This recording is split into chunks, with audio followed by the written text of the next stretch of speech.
할렐루야. 예. 라면과 참기름이 싸웠습니다. 예. 유명한 얘기예요. 얼마 후에 라면과 참기름이 경찰서에 모두 붙잡혀갑니다. 예. 왜 잡혀갔을까요? 참기름이 고소했어요. 참기름이 고소를 해가지고 경찰서에 둘 다 붙잡혀갑니다.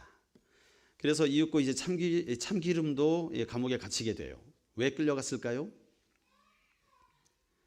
라면이 다 불었어요. 그래가지고 갇혔습니다. 그런데 그걸 구경하던 김밥도 잡혀갔습니다. 왜 잡혀갔을까요? 말려들었어요.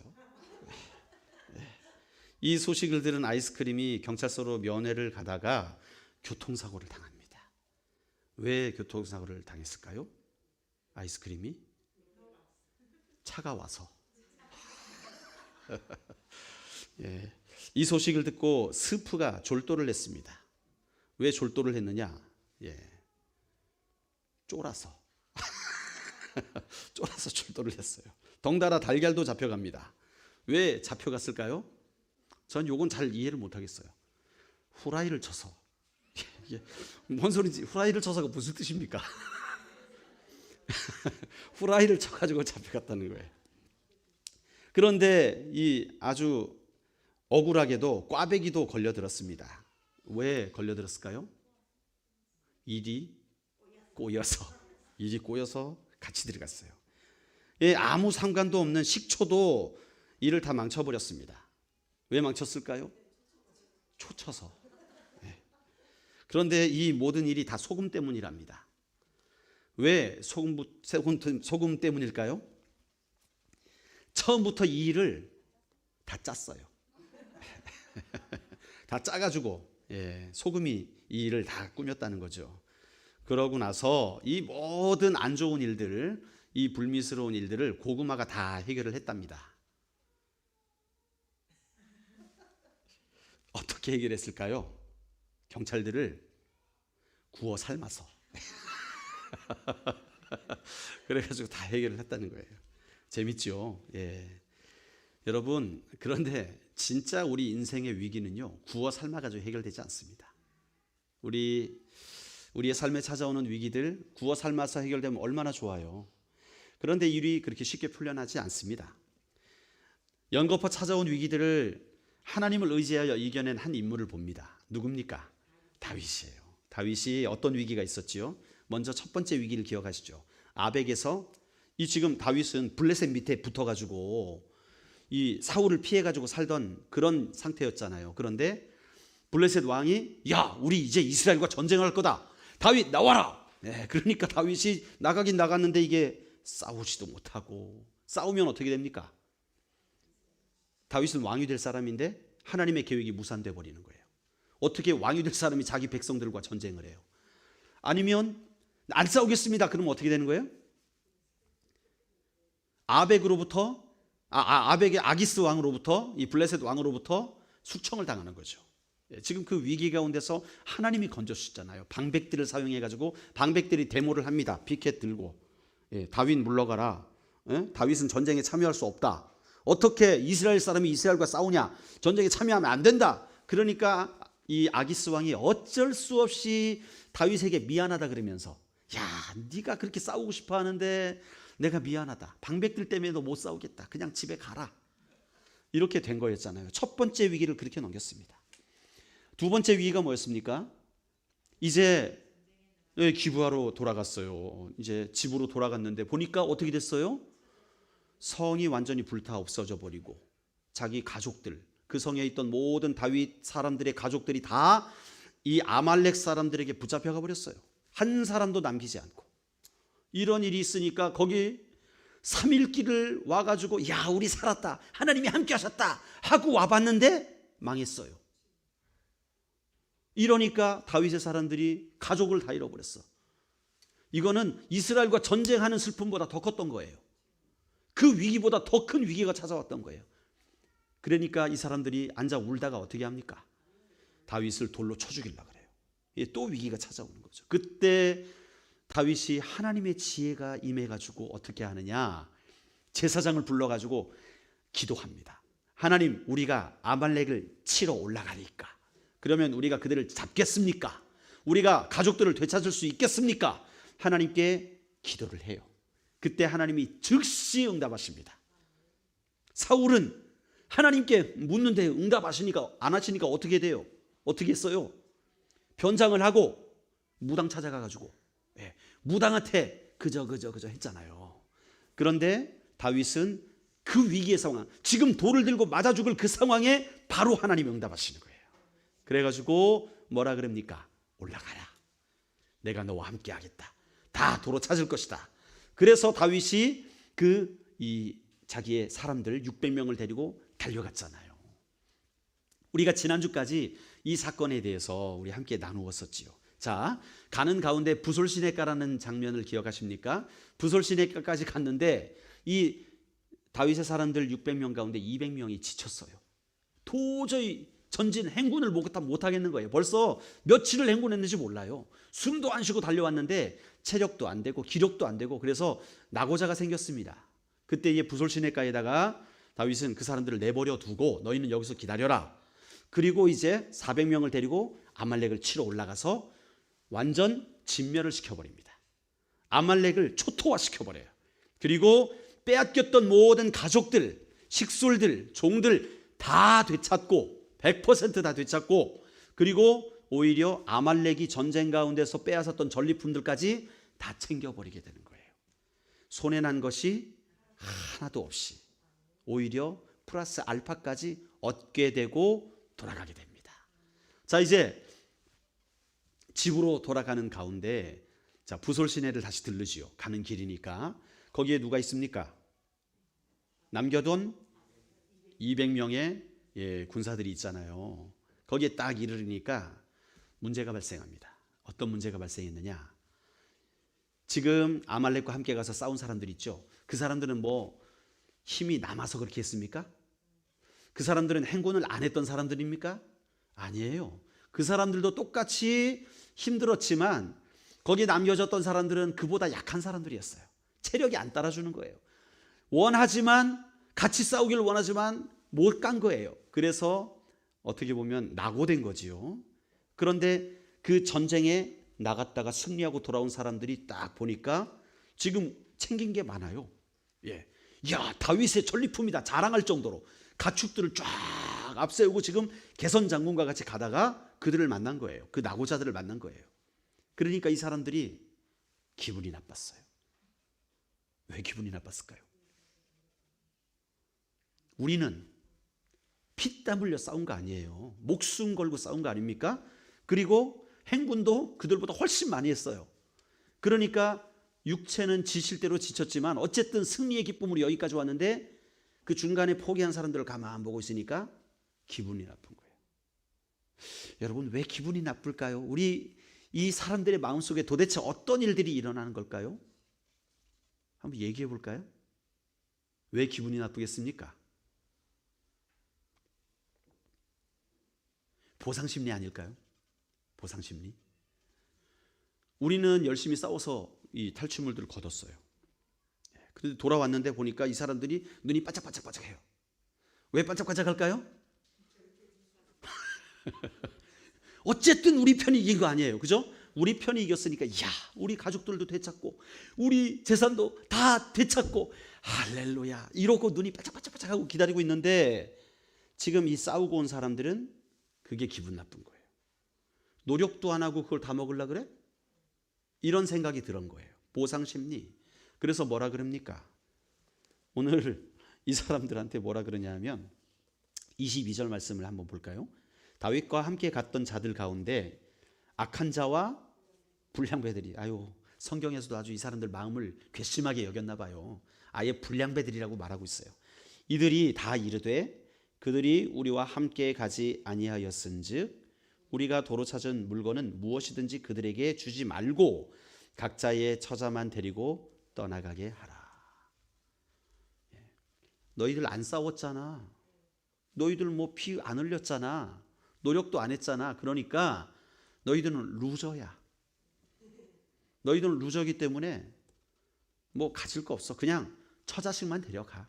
종들, 재산들 가져가지 마. 이건 우리 거야. 왜? 우리는 너희와 다르게 열심히 싸웠어. 그러니까 디설브라 그러죠. 받을만하다. 우리는. 에? 너희는 받을만하지 못하다. 그렇게 생각을 했던 거예요. 자, 분쟁이 일어나게 되는 겁니다. 여러분, 그런데 다윗의 생각은 달랐어요. 다윗의 생각은 달랐습니다. 23절과 24절 말씀을 우리 같이 한번 읽어볼까요?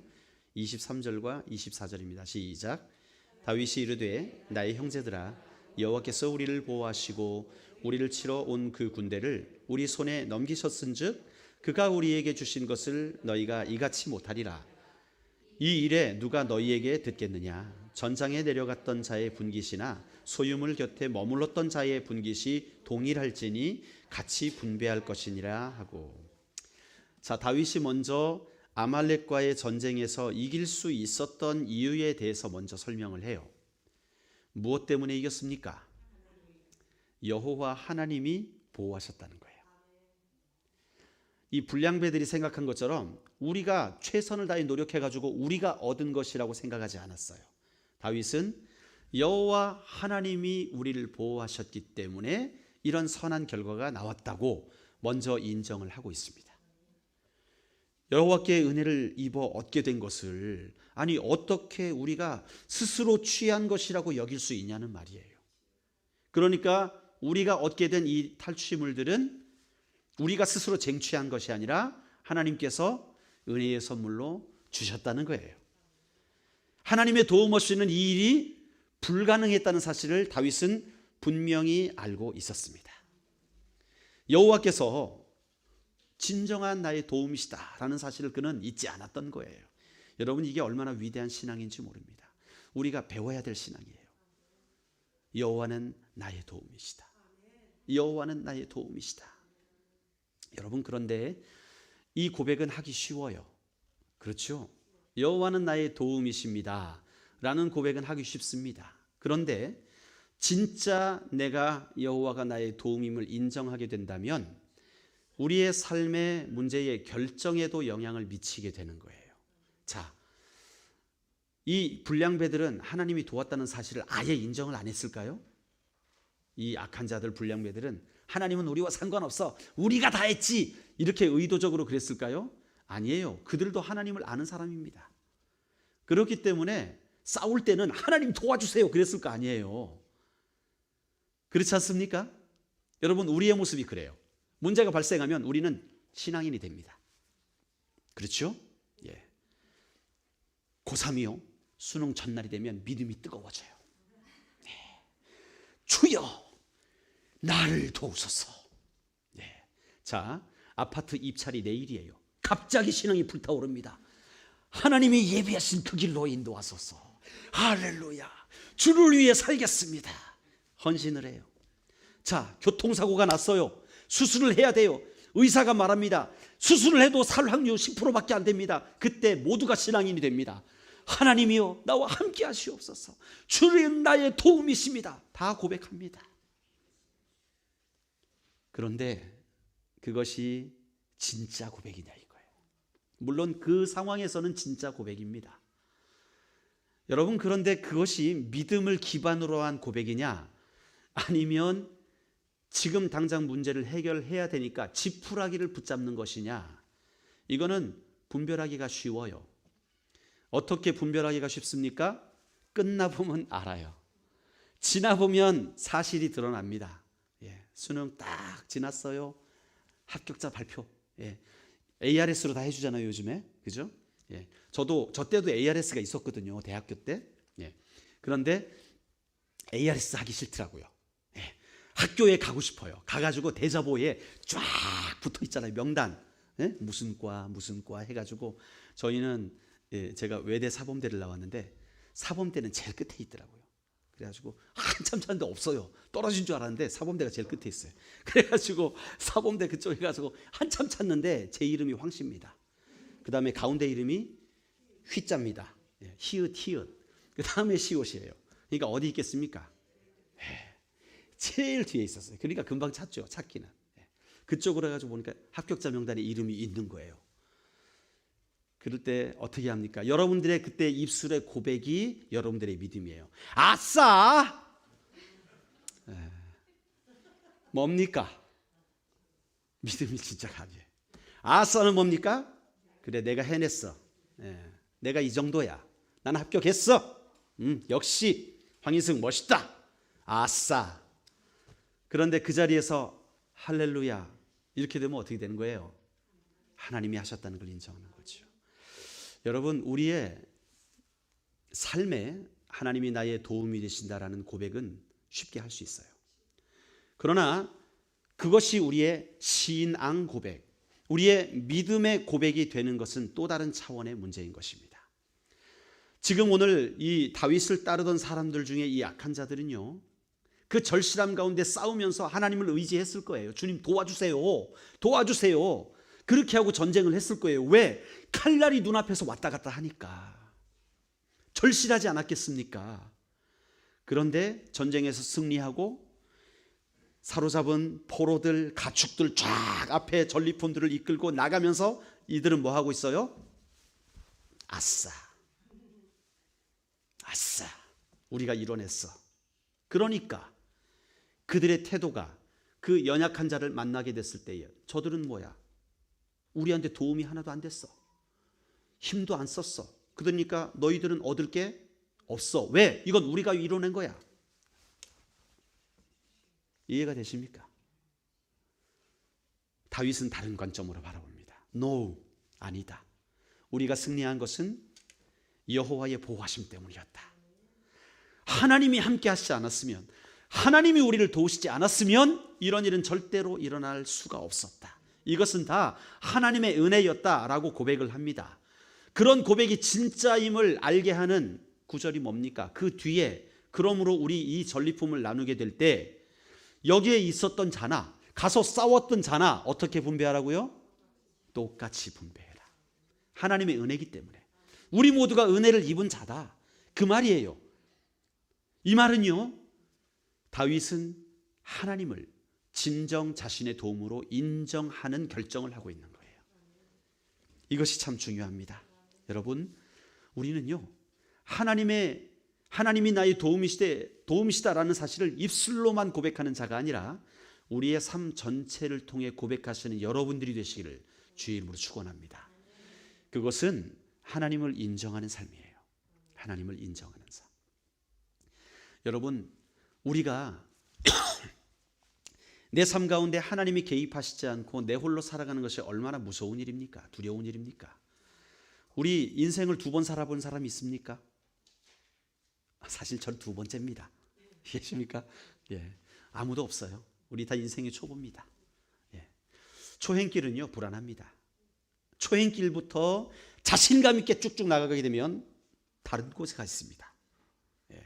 제가 한번 그랬다니까요. 미국에 가서 2017년도에 2016년 성탄절 지나고 갔으니까 제가 한 주 뒤에 거기에 저희 육촌 그 아가씨가 있었어요. 그게 뭐라 그러나요?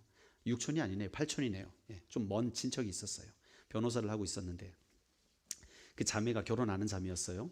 그런데 차를 빌려줬어요. 왜냐하면 가자마자 차를 당장 구입할 수가 없어가지고 며칠만 쓰라고 한 10년 된 똥차를 빌려줬습니다. 예, 그 도요타 캠리. 예, 그래도 잘 나가는 차였어요. 빌려줘가지고 생애 최초로 미국에서 운전을 했습니다. 분명히 그 전주에 그 같이 뒤에 앉아서 이 월마트를 왔다 갔다 했었거든요. 월마트라고 들어보셨습니까? 미국 최대의 이 슈퍼마켓이에요. 그래서 월마트 갈 일이 있어가지고 차를 처음 받아가지고 다 타. 내가 운전한다. 그래가지고 다 타봤자 이제 인혁이랑 아내밖에 없어요. 3명이서 차를 타고 월마트 가자고. 기억을 더듬어가면서, 그 당시에는 내비게이션이 없었습니다. 존재는 했지만 제가 없었단 얘기예요. 예. 그래서 월마트를 가야 되는데 기억을 더듬어 가보는 거예요. 전에 이렇게 나가서 오른쪽 갔다가 왼쪽 갔나? 가보자 뭐. 거기가 거기겠지. 해가지고 나가서 오른쪽 가다가 오른쪽으로 가야 되는데 오른쪽 갔다가 왼쪽으로 간 거예요. 한없이 달렸습니다. 미국 참 넓어요. 예, 참 넓습니다. 한없이 달렸는데 보지 못한 길, 생소한 길들만 보이지 월마트가 안 나오는 거예요. 분명히 5분 안에 나와야 되는데 안 나오는 거예요. 이유가 뭡니까? 초행길이에요. 초행길에는 물어물어 가야 되는데 담대하게, 믿음이 좋아요. 담대하게 그냥 쭉 갔더니 결국 월마트를 찾았어요. 40분 만에. 딴 월마트예요. 딴 동네 월마트가 나온 거예요. 이런 일이 있는 거예요. 여러분, 우리 인생 2번 살지 않습니다. 한 번 살아가는 인생 가운데 누구나 다 인생의 초행길인데, 만약에 인생의 전문가가 나를 컨설트 해준다면 얼마나 든든해요. 내비게이션 비유를 들었잖아요. 우리 인생 초행길인데 두려워하지 않는 이유가 뭐예요? 목적지 딱 찍어 놓으면 오른쪽으로 가십시오. 카메라 있는 거 다 알려주고, 얼마나 편합니까? 그러니까 그것만 따라가면 목적지에 도착해 있습니다. 인생의 가이드가 그렇게 중요하다는 거예요. 그런데 성경은 말씀합니다. 내가 너의 가이드가 되주겠다. 내가 너의 도움이 되겠다. 그런데 우리 하나님은 내비게이션처럼 비인격이 아니세요. 주님은 인격이십니다. 인격이란 뭐냐 하면 관계가 있다는 거예요. 관계. 요즘 뭐 좀 내비게이션 고급스러운 애들 돈 더 주면 좀 관계 있는 척하는 애들이 있더라고요. 오른쪽으로 꺾으란께,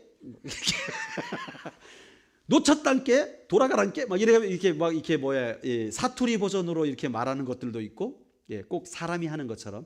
그러나 인격이 아니죠. 말만 그렇게 프로그래밍을 한 거지. 그러나 하나님은 인격이세요. 우리 인생을 도우시길 원하시는데 우리가 주님의 도움을 받을 준비가 되어 있느냐 하는 거예요.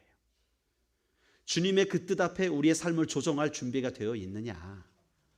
그 준비가 되어져 있는 자의 길은 활짝 여시는 거고, 준비가 안 된 자들은 도울 수가 없는 거예요. 여러분, 우리는 포도원 품꾼 비유를 기억합니다. 마태복음 20장에 나와요. 20장 1절부터 16절 말씀에 나오는데, 거기 보면 포도원의 주인이 나가서 일할 사람을 찾아요. 오늘 일할 사람을 찾습니다. 그런데 아침 일찍 6시에 나갔습니다. 보니까 사람들이 기다리고 있어요. 거기 사람을 뽑았어요. 자, 포도원에 가서 일할 사람, 그러니까 손을 들어요. 갑시다. 제가 오늘 하루를 일하면, 저녁 6시까지 12시간을 일하면 한 데나리온을 드리겠습니다. 그러니까 이 사람들이 한 데나리온이 그 당시 로마에서 군인들이 하루 전쟁을 하게 될 때 버는 돈, 혹은 이 일꾼들이 하루 품삯을 받는 돈이 한 데나리온이었어요. 그러니까 이 사람들이 좋다고 왔습니다. 일하러 들어갔어요.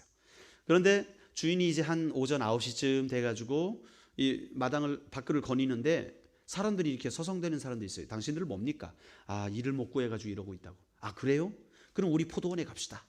그래가지고 9시에 나온 사람들을 또 데려갔어요. 그래서 그 사람들이 열심히 일합니다. 자, 12시쯤에 또 나갔어요. 그러니까 또 사람들이 있는 거예요. 당신들은 뭐합니까? 우리도 일이 없어가지고. 그러면 오십시오. 12시에 또 들어갑니다.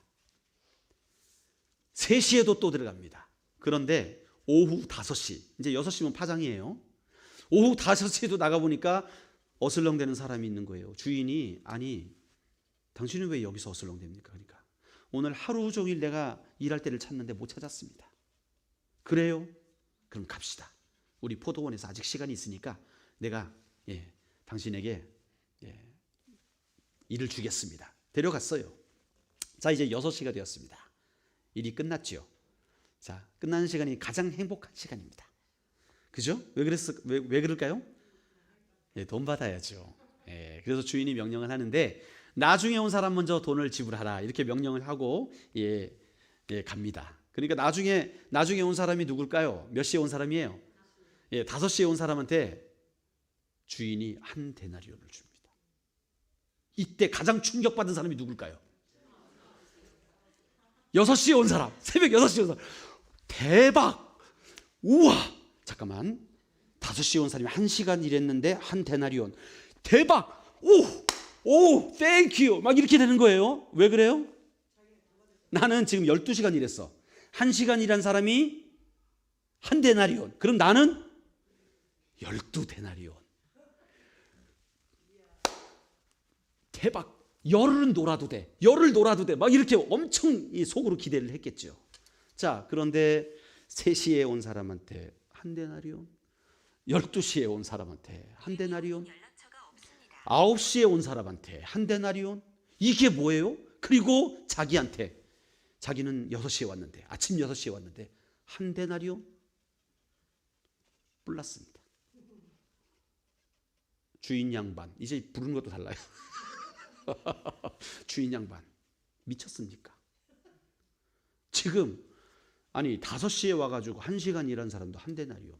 나는 6시에 와가지고 하루 종일 그 땡볕에서 뜨거운 데서 저 사람은 시원할 때나 왔지. 나는 그 뜨거운 데서 학학대면서 12시간을 일해가지고 지금 이러고 있는데 나한테 한 데나리온이 뭡니까? 이해가 됩니까? 안 됩니까? 되죠. 왜요? 한 데나리온을 보니까 이해가 돼요. 1시간 일한 사람이 한 데나리온 받은 걸 보니까 이해가 돼요. 그런데 문제는 뭡니까? 그 사람 데려올 때 몇 데나리온 주기로 약속했습니까? 그러면 주인은 약속을 지킨 겁니까? 안 지킨 겁니까? 지킨 거예요. 그런데 기분 나빠요. 분명히 주인은 약속을 지켰는데 내가 기분 나빠요. 다윗의 부하들의 입장과 비슷하지 않나요?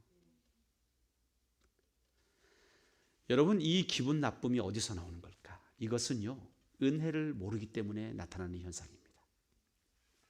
다윗은 은혜를 알았어요. 은혜를 알았기 때문에 우리가 전쟁 가운데 승리했고 우리가 받게 된 이 전리품들은 하나님이 허락하신 것이다. 그러니까 이거 열심히 한 사람이든 안 한 사람이든 이것을 기쁨으로 나누어 줄 수가 있었던 거예요. 그러나 은혜를 모르는 자들은 이걸 내가 취했다 생각하니까, 내가 받아야 될 마땅한 것이라고 생각하니까 그런 행동으로 못 나가요. 배가 아프기 시작해요. 어떻게 1시간 일한 사람이 12시간 일한 나와 똑같이 받을 수 있는가? 그러니까 주인이 뭐라 그럽니까? 내가 내 의지대로 선을 내가 그 사람한테 베풀었는데 네가 왜 배 아파하느냐? 맞죠? 지금 이 주인은 그 1시간밖에 일하지 않은 사람에게 큰 선을 베푼 것이지, 하루 한 데나리온 주리라고 약속한 그 사람에게 한 데나리온 준 것이 악을 행한 것이 아니다라는 거예요. 은혜를 아는 자가 되라는 겁니다. 은혜를 아는 자. 한국에 저명한 구약학자이신 류호준 교수님이란 분이 있습니다. 이분은 백석대학에서 오래도록 몸담고 계셨다가 은퇴하셨어요. 한 3년 전에 은퇴를 하셨습니다. 제가 주례를 부탁했던 목사님입니다. 그래서 지난 11월에 한번 가서 만났었습니다. 눈 오는 날, 첫눈 오는 날, 그 교수님과 데이트를 했습니다. 머리 허여신 분과. 그런데 그분께서 당신의 제자들한테 매일 이 아티클을 적어가지고 기록을 해서 카톡으로 보내주십니다. 어제 하나를 보내셨는데 제목이, 제가 소개를 해드리는 거예요. 동물의 왕국, 사람의 왕국. 이게 제목입니다. 동물의 왕국, 사람의 왕국. 여러분, 동물의 왕국 아십니까?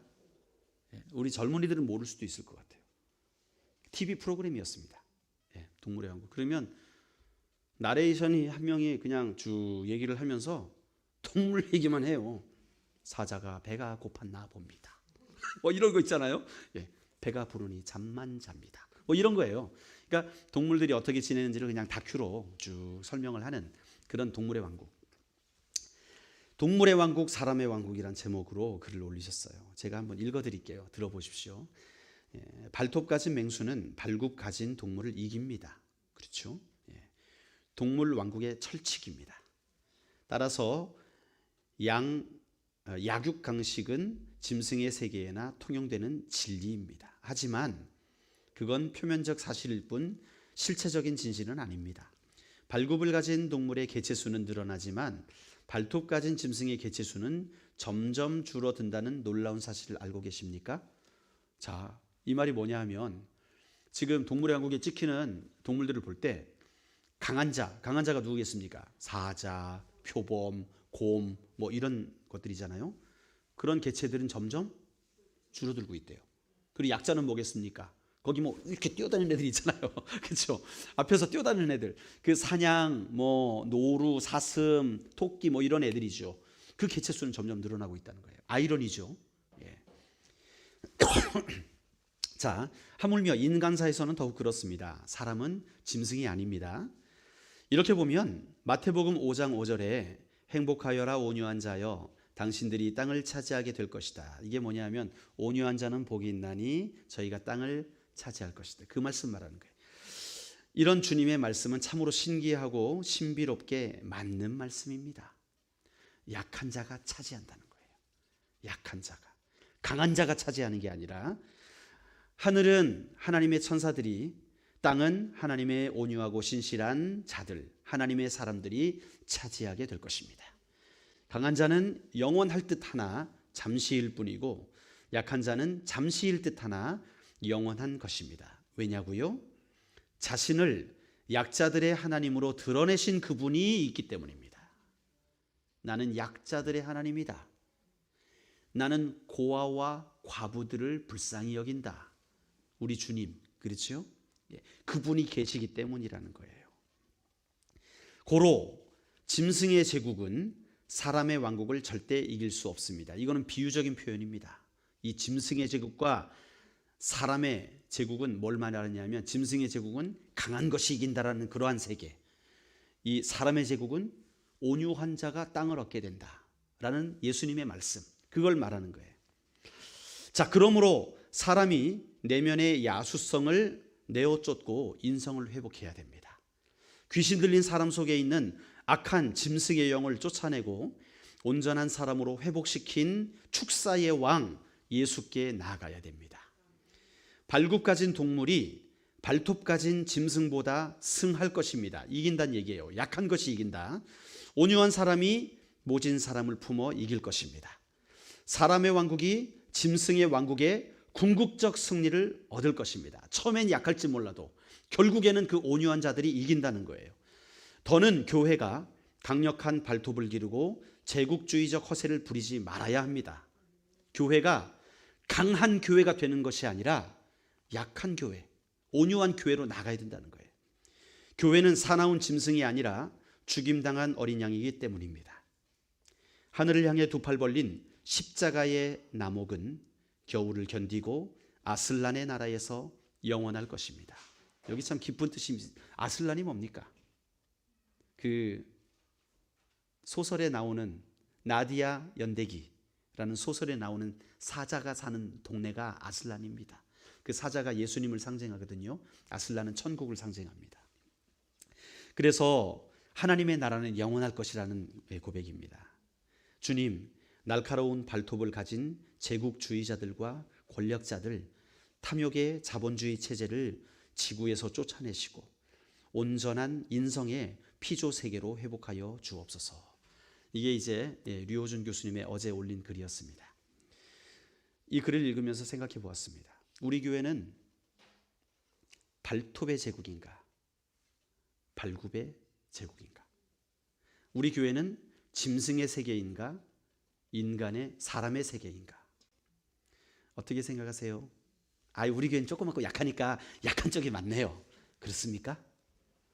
그런데 깊이 생각해 보십시오. 우리 마음에 우리의 원함이 어디를 향하는지를 생각해 보면 결론을 내릴 수가 있어요. 세상보다 더 다양한 교육 프로그램과 방과 후 프로그램이 있었으면 좋겠다. 그렇죠. 우리 엄마들 원하지 않습니까? 이 다른 말로 표현해 볼까요? 우리도 뾰족한 발톱이 있었으면 좋겠다.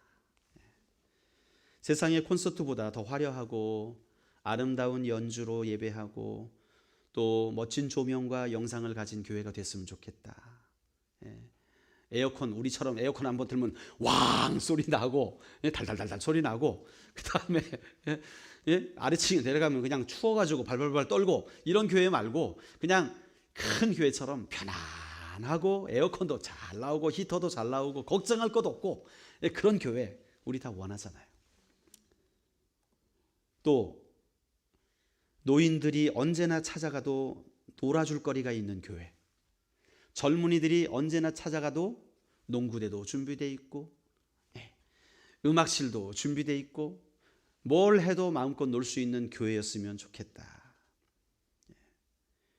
젊은이들 특별히 교회에 가서 열심히 봉사하면 내 스펙에 도움이 되는 그런 교회가 되었으면 좋겠다. 교회 안에 방송국도 있었으면 좋겠고 교회 안에 멋진 찬양팀도 있었으면 좋겠고 교회 안에 이런 것들이 갖춰진 교회가 있었으면 좋겠다. 여러분, 사실 이것이 쓸데없는 욕심은 아닙니다. 그렇죠? 이런 것이 있다고 해서 악한 것입니까? 아니에요. 그런데 우리의 마음속에 추구하는 것이 무엇이냐? 여러분, 교회가 추구해야 될 게 무엇이냐를 한번 생각해 보십시오. 제가 지금 설명드렸던 이런 것들을 추구하며 살아간다면 우리는 발톱의 왕국으로 나가는 거예요. 발톱의 왕국. 그래서 그런 관점으로 신앙생활을 하게 되면 우리는 여러분들에게 제안을 드립니다. 대형교회로 가십시오. 다 준비되어 있습니다. 옆에 고현교회, 호산나 교회, 신현교회, 얼마나 잘 구비가 되어 있는지 몰라요. 우리 30대, 40대 애기 엄마들 카페도 마련되어 있습니다. 거기 가서 마음껏 사드셔도 돼요.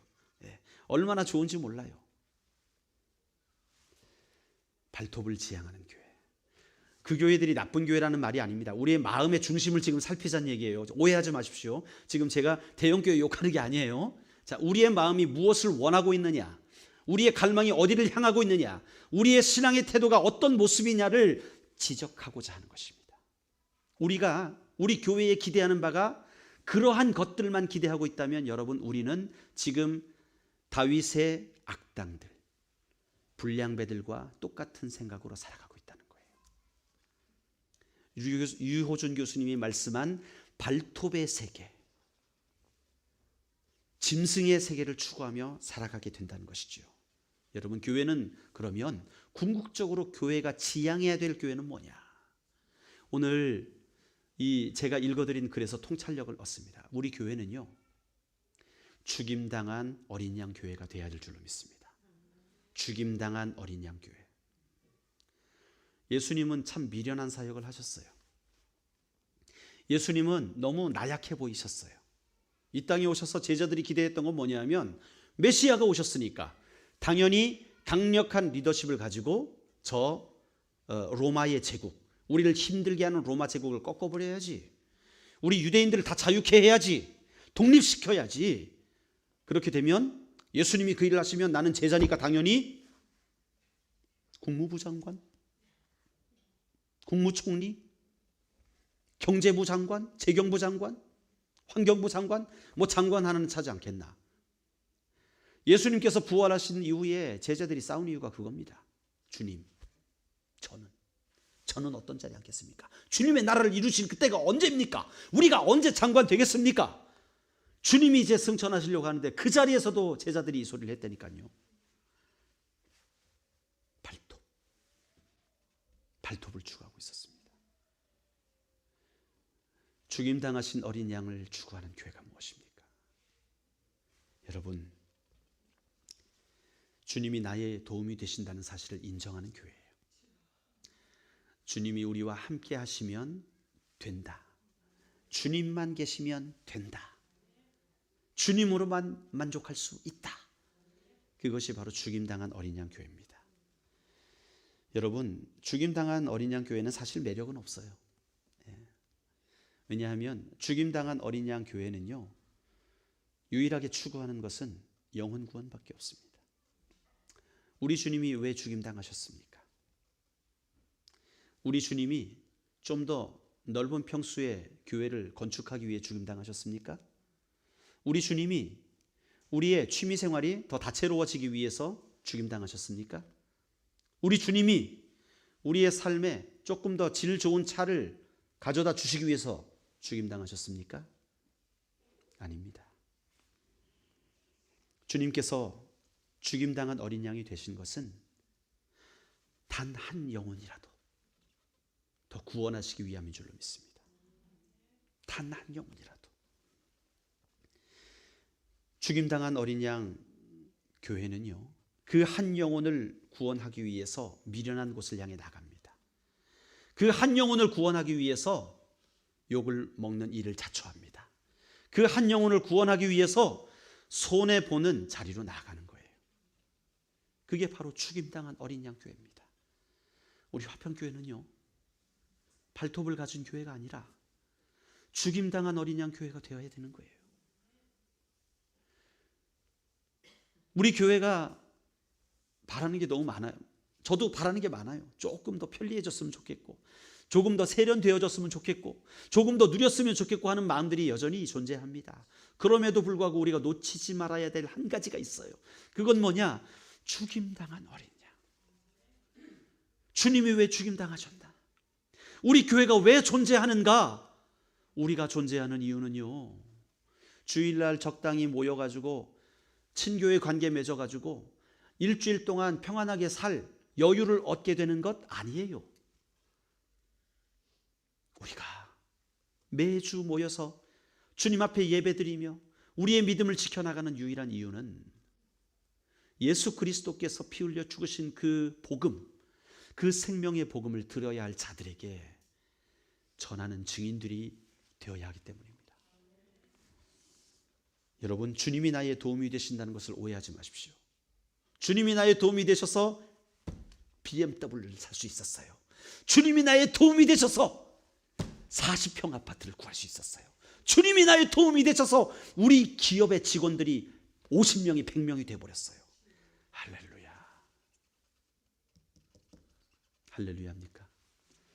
아닙니다. 여러분, 주님이 나의 도움이 되신다는 말은 주님이 나의 도움이 되셨기 때문에 지금 내가 누리는 것은 하나님의 은혜입니다. 그렇기 때문에 나눠줄 수 있는 거예요. 그렇기 때문에 손해봐줄 수 있는 거예요. 지금 내가 우리 화평교회에 존재하는 것은 인원도 몇 명 안 돼요.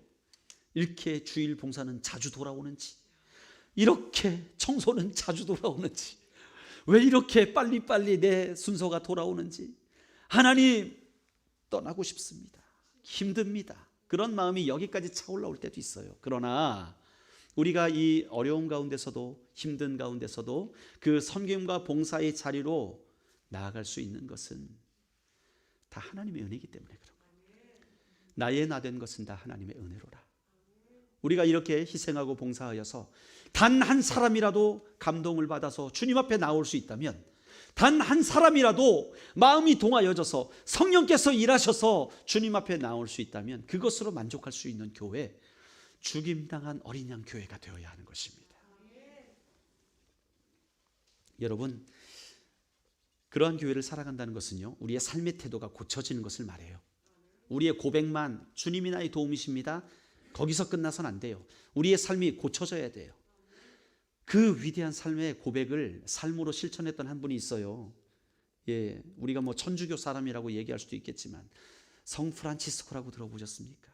아시시의 성자로도 유명한 사람입니다. 그분의 유명한 글이 있잖아요. 유명한 고백의 기도가 있잖아요. 평화를 구하는 기도. 주여, 나를 평화의 도구로 써주소서. 미움이 있는 곳에 사랑을, 다툼이 있는 곳에 용서를, 분열이 있는 곳에 일치를, 오류가 있는 곳에 진리를, 의혹이 있는 곳에 믿음을, 절망이 있는 곳에 희망을, 어둠이 있는 곳에 광명을, 슬픔이 있는 곳에 기쁨을 심게 하소서. 주여, 위로받기보다는 위로하며, 이해받기보다는 이해하며, 사랑받기보다는 사랑하게 하소서. 우리는 자기를 내어줌으로써 받고, 자기를 버림으로써 찾으며, 용서함으로써 용서받고, 죽음으로써 영생으로 부활하게 될 것입니다. 이 고백은요, 나의 진정한 도움이 누구신지를 아는 자의 고백입니다. 이러한 삶은요, 나의 도움이 어디로부터 오는지를 진짜로 아는 자의 삶이 되는 것입니다. 여러분, 우리 교회, 아니 이 시대의 교회는 죽임당한 어린 양 교회가 되어야 합니다. 코로나 상황 때문에요. 온라인 예배들이 넘쳐나잖아요.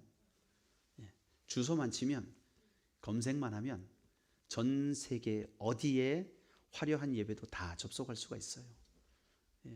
저도 힐송처치에 구독을 해놨더니 때만 되면 알림이 와요. 저 호주에서 드리는 교회가 실시간으로 방영을 해줍니다. 그러면 들어가서 보면 참 좋아요. 음악도 화려하고 최고의 뮤지션들이 최고의 예배를 준비해가지고 그렇게 하는 교회들의 모습을 보면 참 입맛을 쩝쩝 다십니다. 부럽다. 참 부럽다. 참 화려하구나. 참 멋있구나. 우리도 저랬으면 좋겠구나 하는 생각이 들 때 있습니다.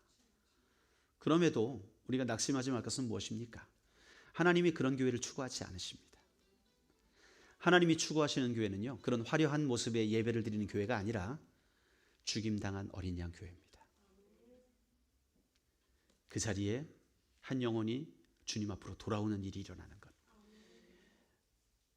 적은 사람의 헌신을 통해서 또 한 영혼이 변화되어지는 것. 주님은 그 교회를 원하고 계세요.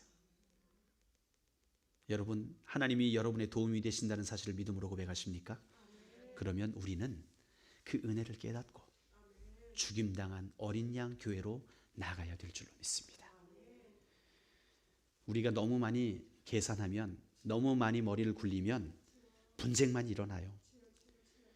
누가 더 누리냐? 왜 당신네 예산은 이만큼 많고 우린 조금이냐? 왜 당신은 봉사를 적게 하고 나는 많이 하느냐? 이 머리를 굴리는 거죠. 그런데 사도 바울은 이렇게 고백합니다. 내가 갇힘으로 인해서 나의 대적자들이, 바울을 비난하였던 자들이 더 힘을 얻어 복음을 전파하게 된다면 나는 그곳으로 인하여 더 기뻐하노라. 나의 어떠함과 상관이 없는 것이죠. 왜 그렇습니까? 나의 도움이 누구신지를 알기 때문에. 지금 내가 이뤄놓은 모든 것들이 내 힘으로 된 것이 아니라 주님께서 나를 도우셨다는 걸 분명히 알기 때문에 지금 내가 갇혀서 나는 전도 못하지만 나를 그렇게 시기하던, 미워하던 자들이 내가 갇힌 걸 보고 신나가지고 아싸, 이 바울이 갇혔다. 그러면 야, 바울보다 우리가 유명해질 수 있어. 그러면서 복음을 막 전하는 것이, 그래서 믿는 사람들이 더하여지는 것이, 그것이 바울의 기쁨이 된다는 거예요. 어린 양 교회입니다. 여러분, 결국 우리 교회의 최종 목적은 영혼 구원이에요. 영혼 구원. 올해 우리가 주와 함께 달려가는 이유, 주님과 함께 힘차게 달려가야만 하는 이유는요, 우리 교회가 더 큰 건물을 짓기 위해서도 아니고, 우리 교회가 더 많은 사람들을 이 자리에 앉아있게 하기 위해서도 아니고, 우리 교회 예산이 빵빵하여져서 차도 바꾸고 땅도 사고 하기 위함도 아니고, 영혼을 구원하기 위함인 줄로 믿습니다. 영혼 구원. 그래서 우리 교회는 꿈에도 소원이 영혼 구원이 돼야 돼요. 통일이 아니라 우리의 소원은 영혼 구원이 돼야 돼요. 영혼 구원. 그것이 바로 죽임당한 어린 양 교회입니다. 여러분은 오늘 이 자리에 왜 있습니까? 오늘 무엇을 추구하기 위해서 이 자리에 나왔습니까? 그것이 영혼 구원이 되시기를 주의 이름으로 축원드립니다. 그렇지 않다면 여러분들은 종교인일 수밖에 없기 때문에 그렇습니다. 우리 함께 결단의 기도로 나아갑시다. 하나님, 우리 교회가 죽임당한 어린 양 교회가 되길 원합니다. 내가 죽는 것입니다. 내가 죽기 때문에 내가 이익을 얻느냐 그렇지 못하냐 하는 것은 상관이 없습니다. 나의 그 죽음을 통해 영혼이 돌아오느냐가 관건인 것입니다. 하나님, 내가 존재하는 목적, 내가 주를 따르는 목적, 주와 함께 달려가는 목적은 하나님 그분을 영화롭게 하며 땅끝까지 증인되어서 복음을 전하는 것입니다. 하나님, 우리가 이 본질로 돌아가기를 원합니다. 내 마음속에, 내 속에 영혼을 향한 열정을, 영혼을 향한 열정으로 채워주시고 주님을 향한 사랑이 불타오르게 하여 주시옵소서. 우리 함께 기도하시며 나가시겠습니다. 하나님 아버지, 감사를 드립니다. 하나님, 우리 교회가 죽임당한 어린 양 교회가 되길 원합니다. 다른 화려한 많은 것도 원하지만 하나님, 우리가 영혼 구원이 없다면 그것은 아무것도 아님을 고백합니다. 우리 교회가 복음을 전하는 교회가 되기를 원합니다. 우리 교회가 생명 걸고 예수 그리스도의 복음을 증거하는 교회가 되기를 원합니다. 우리 교회가 하나님 어린 양 되신 예수 그리스도께서 높임을 받으시고 영광 받으시는 그러한 교회가 되기를 원합니다. 하나님, 그러기 위하여서 우리를 변화시켜 주시옵소서. 우리의 생각을 변화시켜 주시고 우리의 중심을 변화시켜 주시고 우리가 추구하는 것이 변화되게 하시고 우리의 삶의 태도가 변화되게 하시고 진정 나의 도움이 누구신가를 깨닫게 되는 주의 백성가 될 수 있도록 인도하여 주시옵소서. 주님 감사드립니다. 살아계신 하나님, 오늘도 나의 진짜 도움이 누구신가를 깨닫게 하시니 감사를 드립니다. 나의 나된 것은 다 하나님의 은혜로라 고백하는 우리 주의 성도들이 하나님, 이 예배를 통하여 진정 추구할 것이 다른 것이 아니라 죽임 당한 어린 양 교회, 영혼을 위하여 충성하며 달려가는 교회, 한 생명 건지기 위하여서 모든 것을 감수할 수 있는 교회, 바로 그 교회가 되기를 주님 원하오니 우리를 인도하여 주시옵소서. 예수님의 이름으로 기도드립니다. 아멘. 우리 함께 자리에서